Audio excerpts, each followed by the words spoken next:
Peut-on licencier un travailleur malade absent de son poste pendant plusieurs jours? Bonjour, je m'appelle Abdoulaye Amadou, je suis inspecteur du travail. Tout d'abord, nous n'allons pas parler des cas de maladies liés à un accident de travail. Nous parlons des maladies qui ne sont pas liées, qui ne sont pas imputables au travail. Le Code du travail camerounais, en son article 32, alinéa C, dispose que le contrat de travail est suspendu pendant la durée de l'absence du travail dans le cas de maladie dûment constatée par un médecin agréé par l'employeur ou un médecin relevant d'un établissement hospitalier reconnu par l'État. Cette durée est limitée à 6 mois et ce délai est prorogé jusqu'au remplacement effectif du travailleur.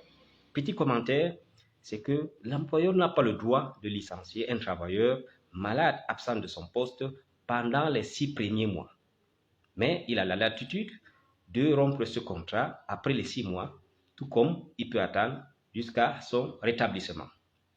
Et le travailleur de son côté a des obligations, notamment de signaler à son employeur l'état de sa santé, généralement dans les 3 premiers jours à travers un certificat médical initial. Et au fur et à mesure que l'état de sa santé évolue, il doit produire des pièces justificatives, notamment des certificats de repos, des certificats de prolongation de repos, des certificats de consolidation partielle ou totale.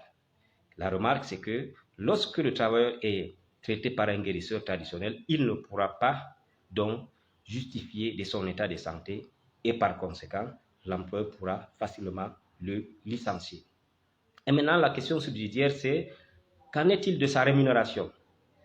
Comme vous le savez, selon le principe pas de travail, pas de salaire, il n'a pas droit au salaire, mais il a droit à une indemnité conformément à l'article 33 du Code du travail qui est équivalent à l'indemnité de préavis. Donc l'indemnité de préavis lorsque la durée d'absence est supérieure ou égale à la durée du préavis. Cette indemnité de préavis est fonction de votre classe catégorie professionnelle et votre ancienneté dans l'entreprise. Lorsque la durée d'absence est inférieure à la durée du préavis, cette indemnité sera donc équivalente à la rémunération du nombre de jours qu'aurait dû percevoir ce travailleur pendant la période d'absence.